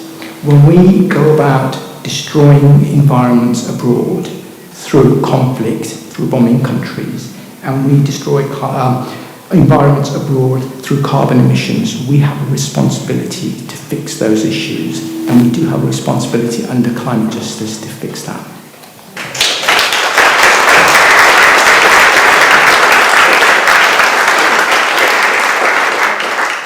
Thank you, Narinda. And we finish that question with Gagan, please. Number 6. Thank you, John. So I've been lucky enough to travel to Nepal as part of my role as Member of Parliament. I went across with the Coalition of Global Prosperity and Water Aid. And what I learned when I went there was that actually us giving foreign aid to them ended up being a bit of a crutch. They were so reliant on that money, they forgot about a fishing rod. And actually, weaning them off in a professional manner was the right thing to do for them and for us. I don't think we need to apologise for spending UK taxpayers' money well. Part of the integrated review refresh that I was part of when I was in the Foreign Office was actually aligning how we spend our international development money with our domestic priorities. If the world is a safer place, we are safer. We'll have less immigration and we'll have less wars. So actually tying that up and actually making sure that the money's going in the right place to the right people to make sure they stay there and are prosperous is in our own self-interest. Thank you. Thank you. We now move on to a question on health. I'd be surprised if there wasn't one on the health service. Interestingly enough, this actually focuses on the efficiency of the NHS.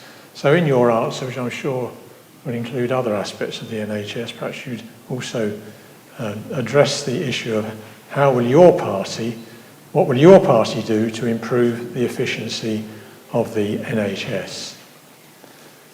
And that first question goes to number 5, Victor. I'll go there with first. All right. So I've heard once in the queue, like old lady said, thanks God we have NHS. Come on. NHS exists in all the developed countries in the world. We just don't learn the lessons from the best countries. France, Germany, Finland, Sweden. We are locked in this island and we believe we have the best. No, it is not the best. And people do not import best experience. So back to EU and we need to bring it. Secondly, how can we do it on our own as well? We need to train more doctors. I once asked, why don't we open medical schools? Oh, that's 20 years. That's too long. No, we need to start it now. It will take 15 years before the first doctor enters the profession. But at that moment, everybody will be better. We need to plan a long time ahead. We should not plan just for 3-4 years after the election. It should be long-term planning. Thank you, Victor. Keaton Kumar, number 4. Number 4, Mark. Yeah, hi. As I mentioned, I'm working into pharmaceutical industry currently. So I know how NHS, as you know, when you're going to the hospital, says, okay, we have a wait list and everything because of the mismanage. Yeah, currently, if you go to the hospital, they have a good building, they have a good beds, they have good equipments to treat any kind of diseases, and they have a good medicine as well. And also they have a good doctors, good nurse, good staff, everything. But it's not due to mismanage and due to complexity between talking to different departments or GP, due to that reason there is the backlog, and due to that reason everyone's suffering. And also there is no much priority on the terms of how to treat the patient. So I have one of the example, the one guy had a cardiac arrest and they get the date after 6 months. Yeah. So why? There is no any priority in place based on the diseases, based on the disease. Yeah. So due to mismanage, needs to be just properly identified mismanage and having some more control from the regulation side to achieve those cuts on the NHS side waiting list. Thank you very much. We now move to Alex, number 8. Mark. Well, I'm sure every party is going to say that they want to get the NHS back on its feet, but Labour launched the NHS.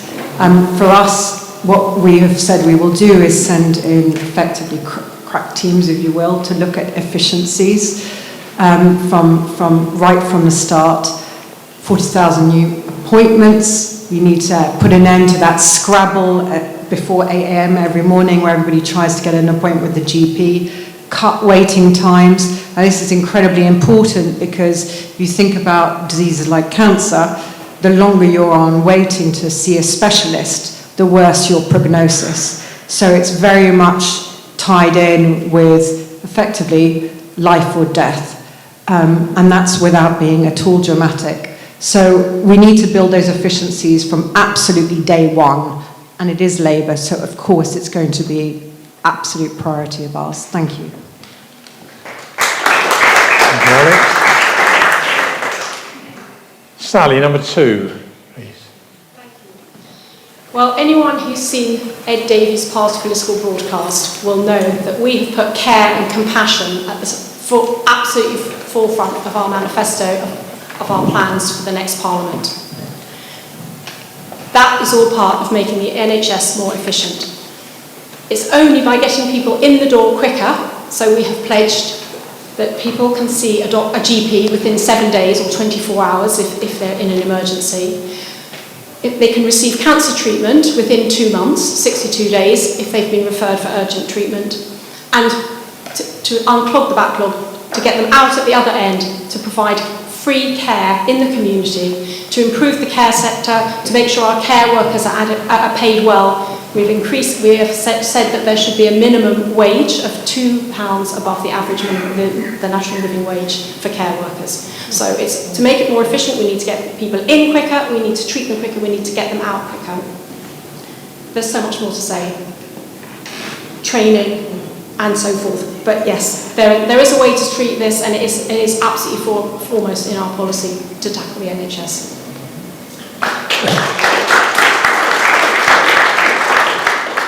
Thank you, Sally. Gagan, Yes. number 6.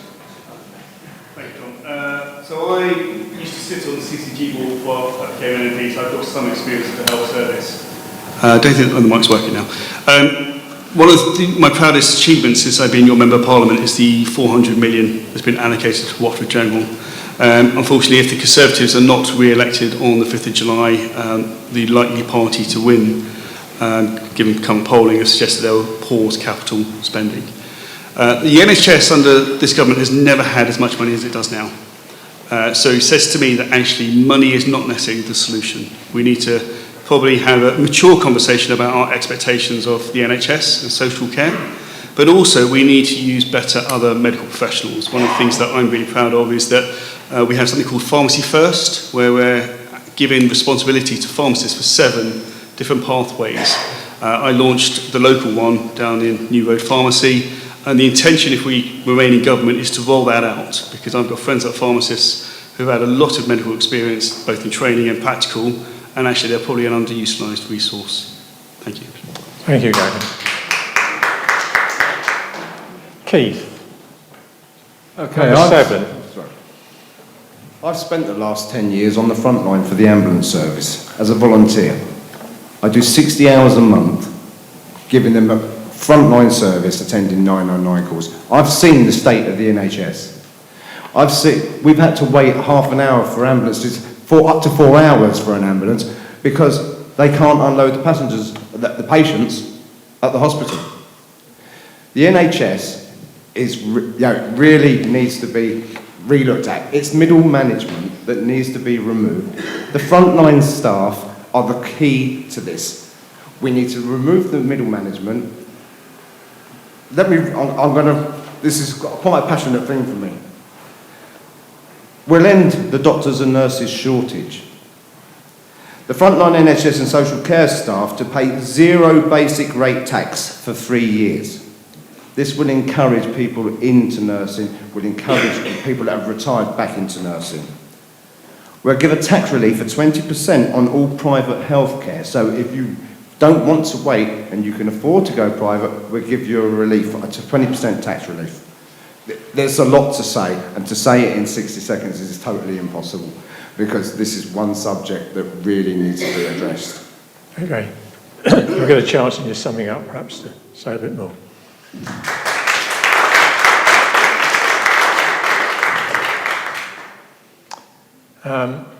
Narinder, number 3. Number 3? 1, 2, 3. Yep. Right. First thing we need to do is to end the hostility towards doctors and nurses from abroad, because if they stop coming here, we really will be in trouble. The Green Party would stop privatisation of the NHS and make sure workers get paid properly. The bottlenecks that prevent people from being discharged from hospital need removing. That means better GP surgeries and better social care. For GPs, we need a national alert system that flags up when a surgery is under strain so patients can be routed to other surgeries nearby.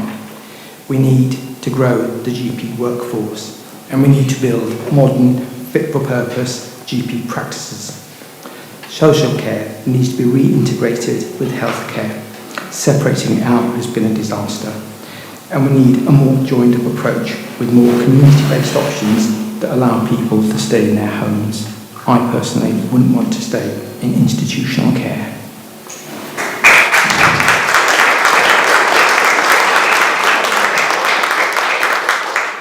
Thank you, Narinder. And number 1, Michael. Oh, yes. So we would first of all put an emphasis on preventative care. so that if you educate people in good lifestyle, then you'll have less people needing to use the NHS. And in fact, in our manifesto, we have a subject which we'll have in the curriculum at school called wellness, so that people will learn these good styles, and that will help with the preventative care. Also to put more emphasis on primary care rather than secondary care, because primary care, secondary care is more expensive at the end of the day. So if you can deal with things at the primary level, that's a lot better. An example of this is not having any dental service in primary at the moment means a lot of kids are going into hospital with bad teeth and abscesses and so on and so forth, which costs a lot more per capita to deal with. So those would be the two aspects we concentrate on. Thank you, Michael. Who have I missed out? Bernadette, yes. How did I miss you, Bernadette? No. So the Party of Women, we do actually, this is a big issue for women in the national health. I would return to single-sex services, and I would just like to read a story that I heard this weekend. And this is why I think there's an awful lot of money being wasted and mucked about with the ideology that people have a gendered soul, and that means that they should be treated as the sex that they want to be treated as, to the detriment of men and women. But this story is about a woman. And this woman had had a transplant, liver transplant, and when you have a liver transplant, you are an immensely vulnerable patient, and you should be put in the side room, the side ward bit of the main open ward. But because on that night, when she'd had her surgery, massive investment, there was a kidney, possibly from a live donor, there was a surgical team, 2 men had come into the hospital and decided that they wanted to be treated as women, and they can't be put on the open ward, so they were put on the side wards. This woman came in, she had to be put in the main open ward, female ward. She just had that surgery. Complications happened. There was an awful lot of visitors, obviously, and she got infected. Fortunately, she's okay. Why is this happening? Why are women being used like this, and their health is at risk? So that's what I would say. Thank you, Bernadette.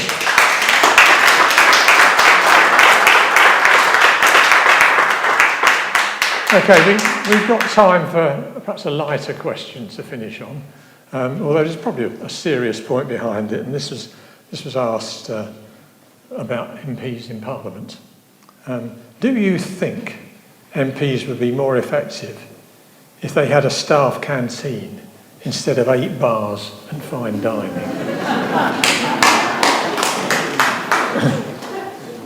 Michael, you get the privilege of going first. Number 1. Yeah, just quick answer.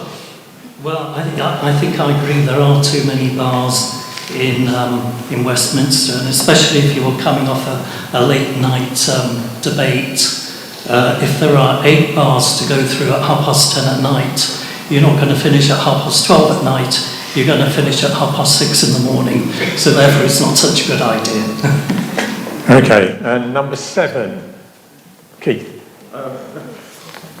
Right. Why do we need 8 bars? At the end of the day, yes, we should have a staff canteen, because whilst we're in there, we're spending the money that you're actually paying us, in our salary, and we're there to serve you. We're not there to jolly up. We're not there to, we're there for you. And at the end of the day, yes, let's have a staff canteen. Okay, thank you. Number 2, Sally. Well, I think this is symptomatic of all the changes that we need at Westminster. We have too many bars. Yes, we should have a canteen, and more importantly, we should have proportional representation. We should not have 2 sets of green benches with people on either side of them yelling at each other. So, for Liberal Democrats, I would say, get rid of the bars, have an inclusive environment, and have people elected by proportional representation. Thank you.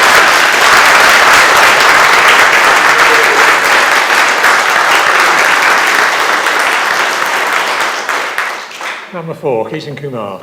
As I agree with Sally's comment, just get rid of the bar as a normal canteen, because as gentleman said, we are here for you to serve as a voluntary, because the politics is one kind of voluntary. So rather than, using your taxpayer money to enjoying into the parliament side, rather than just, use as a service canteen to minimize our enjoyment, we can do whatever the enjoyment outside the parliament once you finish the work, but just use the normal service. Yeah, thank you. Bernadette, number 9. So, I watched a film once called Lorenzo's Oil. I don't know if anyone else has watched that really good film. And what he did was, the father of this boy, is he got everyone together, he got them in a room and he got them talking. So I think a communal canteen where everyone has to sit together would be a really good idea, because you might actually start talking to people instead of just shouting across.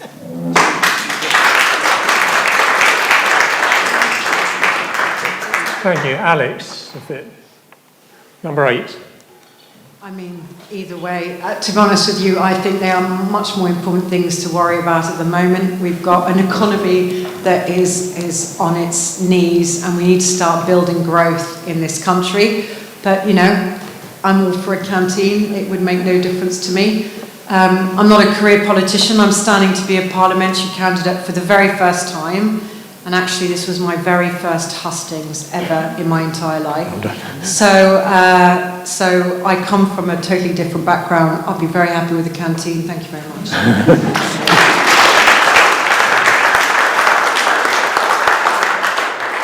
Narinda, number 3. Hello. So I don't really have much of an opinion on this, but what we'll say is that the MP role is a senior role. We do need modern state-of-the-art facilities for them to operate in, and MPs do travel quite long distances and stay away from home, so we need to look after them when they're down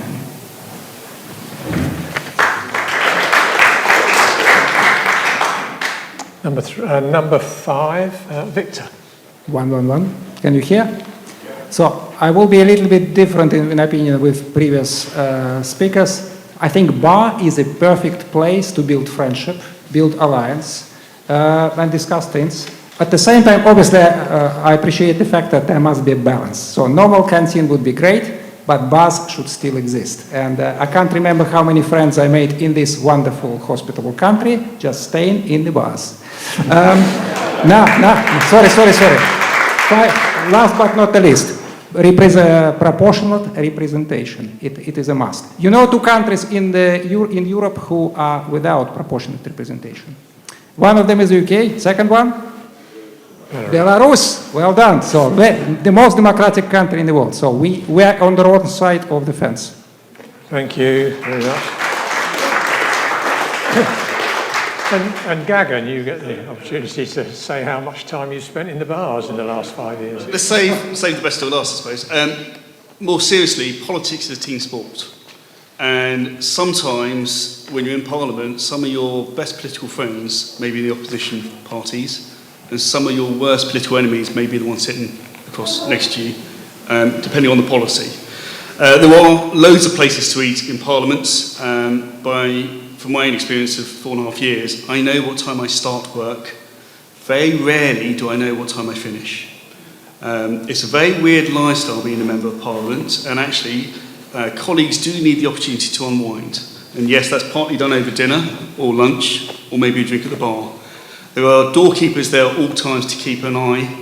And there's over 10,000 pass holders in Parliament, so if you think of how big a complex it is, having 8 bars, I didn't realise there was that many. But that makes probably rational sense given the number of people that work on a day-to-day basis on the estate. I've had some of my best conversations on the terrace speaking to Labour MPs and other parties about policy issues, and actually we've been able to work in collaboration for what we both all want to achieve.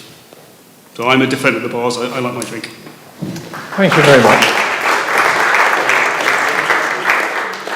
Well, that brings us to the end of the general questions. We're going to give each candidate now about a minute to sum up and to make a statement that they wish to make. So we've drawn lots for that before we sat down tonight.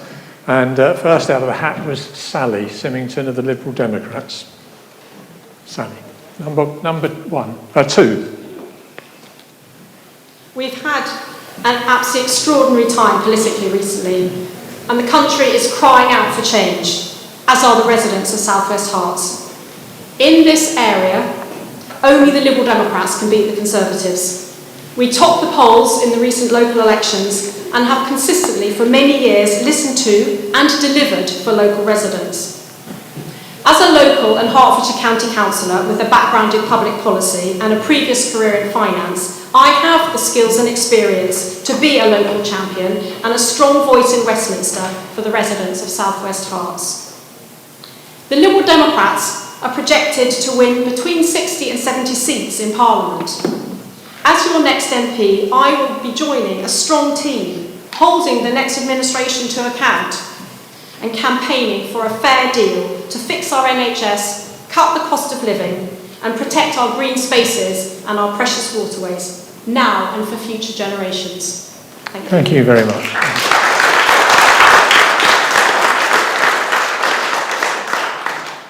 And second was Gagan.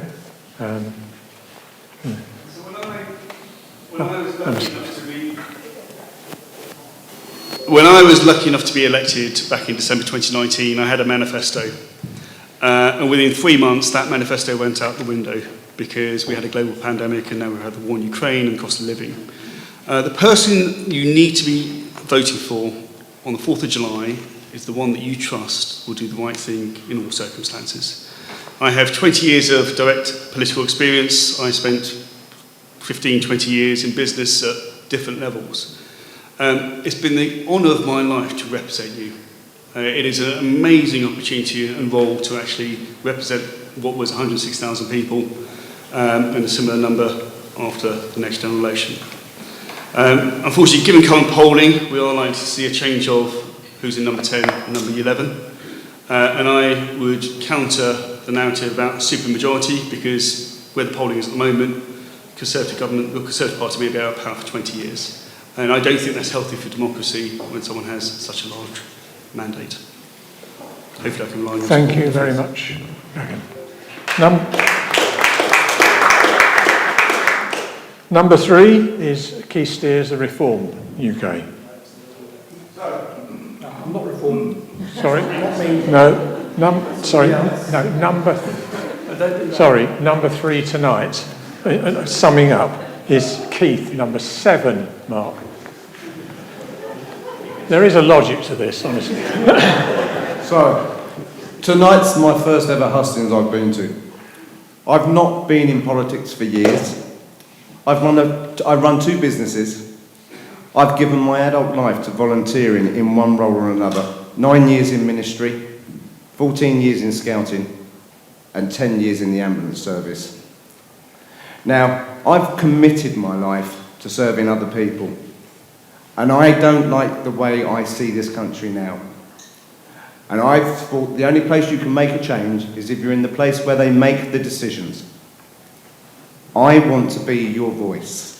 I want to stand up for you and get this country back on track so that we can all move forward and be a stronger, more economic country. I can only do that with your help. Thank you.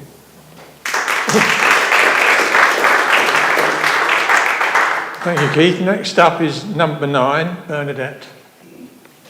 Hello. Yeah. Hi, my name's Bernadette, and I am a local woman, and I've been campaigning on this issue for a very long time.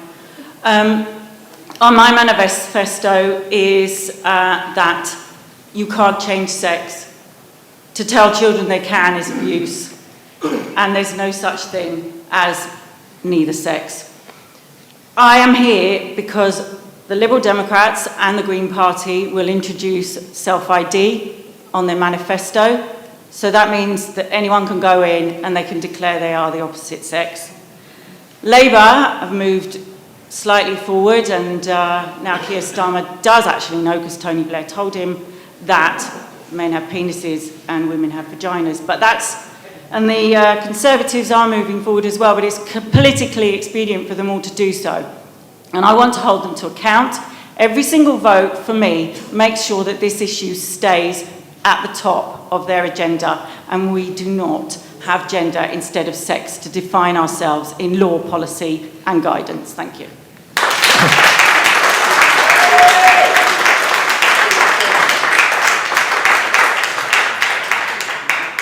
Thank you, Bernadette. Next we have number 8, Alex. So, I'm very different to you. I'm not a career politician. Absolutely, but this is my first experience of running as a parliamentary candidate.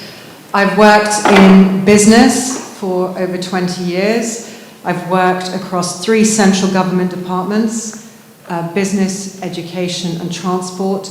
And I worked at the Social Mobility Commission, which is also a very important thing to mention. Socio-economic background is a very big factor in determining our opportunities in life. It follows us from the cradle to the grave. So for me, this is about putting politics back into service of the people. It's about bringing compassion and ethics to our political discourse. That's the reason I've gone into politics. And I will absolutely, every time, put this country above my party. And I'm very proud to say that, because that's the reason that I'm putting myself forward this time.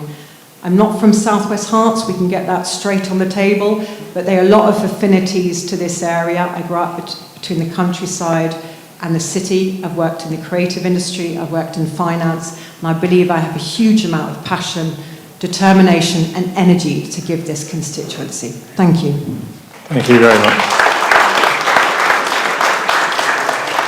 Now, number 3, Narinda Syan from the Green Party. Hello. Hi. So this election, it's really important because we get to choose a new government. Voting Green is a positive vote. It's a positive vote for a bunch of practical, sensible people who are engaged in their communities and want to do the very best for local people. In Croxley, local people have noticed when Greens get elected, things improve, things get better. Residents have liked that and they've voted Green repeatedly. Every Green vote in this election will push the new government to think bigger and to do better on climate and nature. In this election, vote for what you believe in. Vote for climate and vote for nature. Only the Green Party are offering the real hope and real change that our nature so desperately needs. So please vote Green for nature. Thank you, Narinda.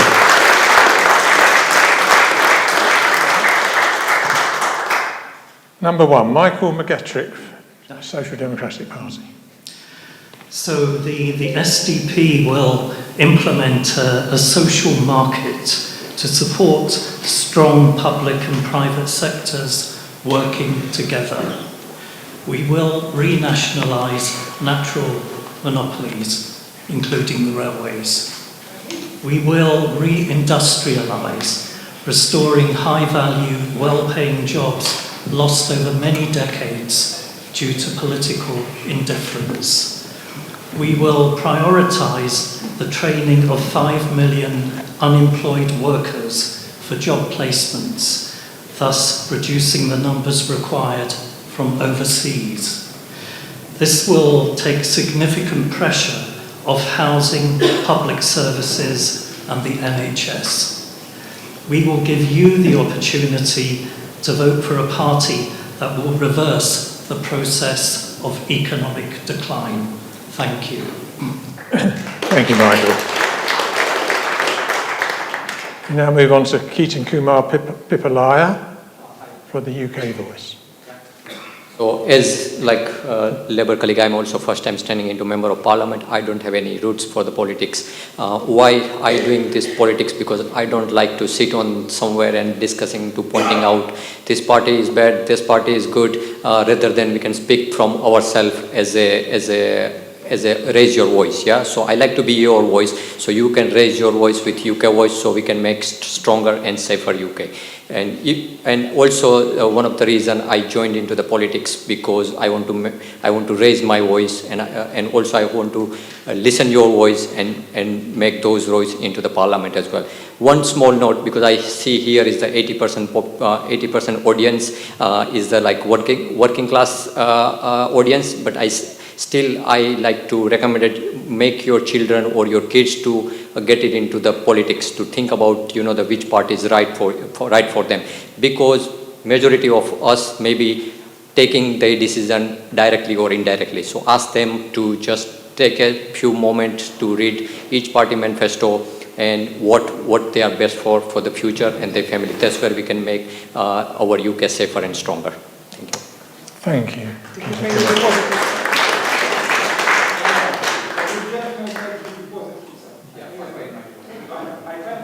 Yes, and it's now you, Victor.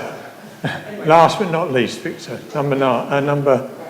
Let's talk about elephant in the room. So it's between us. We know quite well that 65% of you, just looking in your eyes, think, yeah, Europe is good. What have we done? So just vote for me, and that's very simple. And that will be, as Britain is still single first pass system, will be in the Westminster. And by the way, I will check how bus good are, and I will tell you whether they are worth it. But all the problems which have been discussed, social economics, green policy, NHS, by the way, defense, we haven't spoken about defense today at all. We are in the you did? Oh, sorry. Apologies. All these problems will be taken care of much better within EU. UK protecting perimeter of EU by fleet, but ground dummy is based on EU citizens. There are lots of synergies, and we are missing them. We are steering to the wrong course. We need to tack and go back. Well done. Thank you. Right, that brings us to the end of the questions and the summing up. I'm sure you'd want me to thank, on your behalf, all the candidates who put themselves forward tonight. Some of them have admitted it's the first hustings they've been to, and it's certainly the first time they've been standing. So I always think this sort of thing is very brave for people to do that. They've answered a whole range of questions. They've been incredibly well behaved, stuck to their minutes pretty much, and they've also managed the logistics of the whole process much better than me, keeping me on track when I got my numbers mixed up. So thank you very much for that. Thank you very much indeed.